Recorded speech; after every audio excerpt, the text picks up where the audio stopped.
Tech Tips: Bearing Sensor Probe Installation.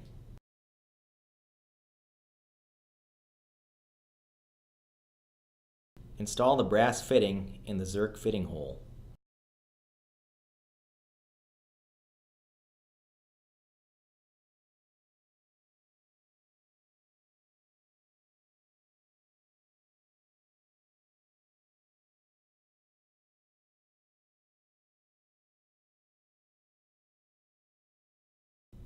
Insert the bearing sensor probe into the brass fitting.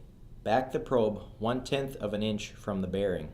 Ensure that the bearing is properly greased for accurate temperature readings. For additional bearing sensor probe installation instructions, please reference your node and sensor installation manual.